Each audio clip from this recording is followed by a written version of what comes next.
The line of question will come from, wait, you said Dave? Dave Denenberg. Thank you. Let me start with questions to Deputy Commissioner Crumpter. When you recited what was currently at each precinct currently versus what would be at the consolidated precincts, right now, how many people are on staff at each precinct? Trying to understand. There's an inspector. Okay, I'll go through all the numbers for you, Legislator. I tried to write it down. I'll go through all the numbers. Please. Currently, the first precinct has the following people assigned to it. This is exclusive of crossing guards. Crossing guards aren't affected at all in this plan, so their numbers are not contained herein. Where are the crossing guards going to go? The crossing guards are still going to the same place. Nothing changes for them. It's totally unaffected. Number one is the inspector. The first precinct currently has one inspector. They're going to go to their current fifth. They're going to stay at their current, just on the crossing guards. The crossing guards currently respond directly to their crossings each day and then do make-up time on an as-needed basis. They're in all the facilities throughout the police department. They're not limited just to precincts doing make-up time, so they do make-up time in headquarters. They do make-up time in all of our department facilities. So do you want me to answer the question you asked? Policing centers? No, you mentioned the crossing guards. Oh, the crossing guards will be, if need be. Those assignments are overseen by the patrol division, and they'll continue to be. Okay. So they could be any place? They're going to be in the same place as they are now. They go to their crossings each day. They have some make-up time that is above and beyond their crossing. 300 of the crossing guards have make-up time they have to in order to fulfill their 20 an hour a week. So some of them go to headquarters, some of them go to Belmore and Highway, some of them go to the precincts, and some of them go to other facilities in the department. Now you said that each precinct has an inspector, one deputy inspector or captain, one administrative supervisor, correct? Yes. The question was related to the administrative staff of the precinct, so I limited it to that. There are more people assigned to the precinct, obviously, than the numbers you have. So you want to give me the full... The full complements? Absolutely. Okay. The first precinct currently has one inspector, one deputy inspector, 5 lieutenants, and 15 sergeants currently assigned, for a total of 22. Currently has 178 police officers. In the CSEA, it has 1 intelligence analyst, 2 parking enforcement aides, and 7 other civilian positions. The 7th precinct currently has 1 inspector, 1 deputy inspector, no captains, 4 lieutenants, 16 sergeants, 141 police officers, 1 intelligence analyst, 2 parking enforcement aides, no part-time employees, and 6 other civilian titles. The 2nd precinct currently has a deputy inspector, a captain, 3 lieutenants, 15 sergeants, 144 police officers, 1 intelligence analyst, 2 parking enforcement aides, 1 part-time clerk, and 5 other civilian positions. The 8th precinct currently has 1 inspector, 1 deputy inspector, 6 lieutenants, 15 sergeants, 119 police officers, 1 intelligence analyst, and 6 other civilian positions.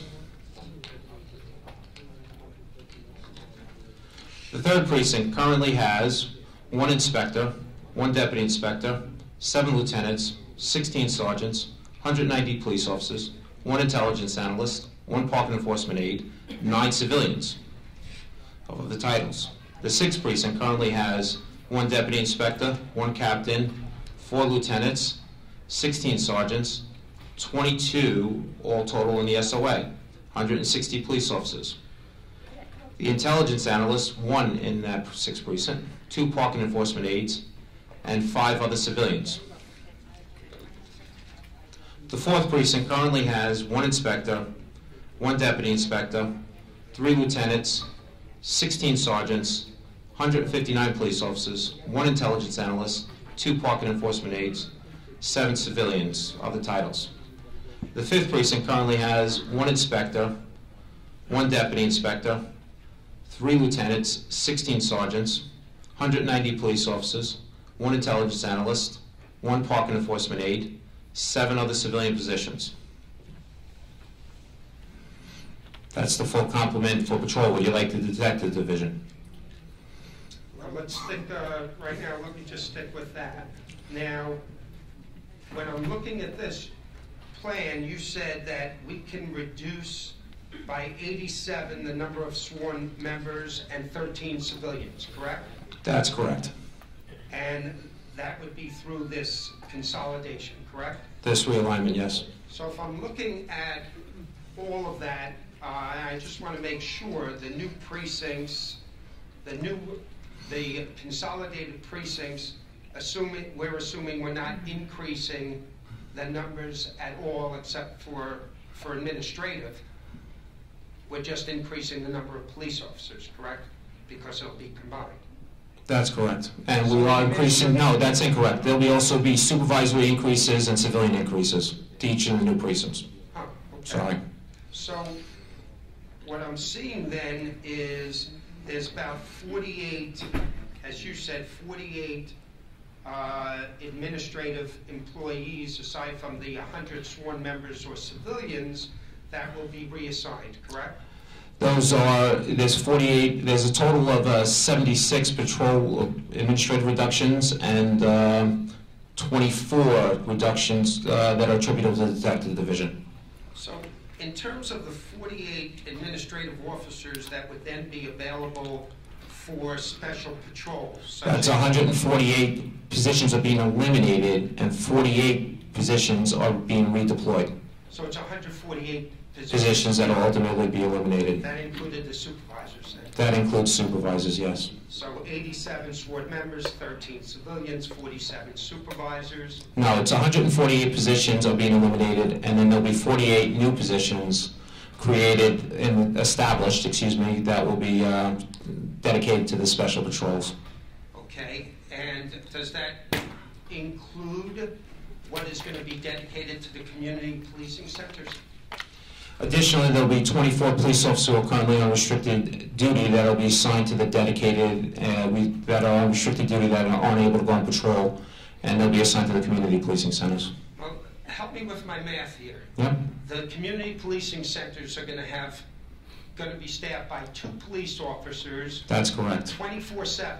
That's correct. Okay, under the agreements that yourself, when I asked at Mhm. budget hearings, in fact, under this county executive as well as previous, one 24/7 position, a 24/7 position, given shifts, given a work week, given days off, comes out to 6 police officers. It's a formula position that when you take into consideration time off and everything else, the actual number that's historically used is 6.2, and that does provide a certain degree of overlaps to allow for the time off that members are entitled to. Thank you. So if instead of saying 6.2, I say 6.0, so I'm going to lowball our need. Mm-hmm. And I'm looking at 4 community policing centers being staffed 24/7, yes, okay, by both, and 2 positions. Mm-hmm. That's 6 times 2 positions is 12, mm-hmm. times 4 is policing 48. centers Mm-hmm. is 48. That's correct. So your 48 officers for special patrol have to cover the community policing centers. That's not correct. You just went through the numbers. Yes, I did. You ignored one set of numbers. You ignored the 24 people that are on restricted duty that will be assigned there to cover the post. But that certainly would give me 48 POP officers. That will give you what I said from the beginning. Wait a second, let me finish the question. How does 24, there's 48 positions, Mm-hmm. okay, and there's 48 positions I need filled just for 2 full-time officers to be at the community policing centers. That can't possibly be covered by 24 officers on part-time patrol. I'm sorry, on limited duty. The members will be assigned to community policing, and they'll be assigned out of that facility. And as we've stated before, there'll be an abundance of people that are assigned out of that facility. There'll be 24 people that will be there 24 hours a day, and then there'll be 48 special patrols that are dedicated to problem-oriented policing that will cover that facility, and they will not be handcuffed to the facility. They'll be able to carry out other duties as necessary. So additionally, there are 24 people, based on your numbers, there are 24 people that will have no need to be there at all. And then there are overlaps, and they will not be tied to the facility. First of all, 48 positions, Yes. 48 are completely covered just by being in the community policing center. And you have 72 in total. If there's not seven, first of all, the 48, okay, if they're behind the community policing centers and at the desk, are you telling me that they're going to leave that post? No, what I'm telling you that is that there will be one person there all the time. There will be 48. Can I finish? Can I finish a sentence? Okay, let me know when you want me to answer the question. It says 2 people all the time. You told us that. No, it says 2 people assigned to the facility all the time. You know what, the math really, I'm sorry, the math just doesn't work. Oh, You Rocky. can't have 48 problem-oriented police officers newly assigned, which, by the way, we're down to 1 problem-oriented police officer per precinct right now, correct? Yeah. 1 problem-oriented police officer per precinct right now, correct? Yeah. And there's, I believe, 2 precincts without any right now. No, that's every precinct has a spot that has a problem-oriented policing position. So a big deal in this is 48 And there'll be 8 additional, problem-oriented right. police officers, but that has to include calling a officer that's sitting behind the desk at the community policing center to man it 24/7, a POP officer. You have to be calling that. That's not someone who's going to be out in the community then.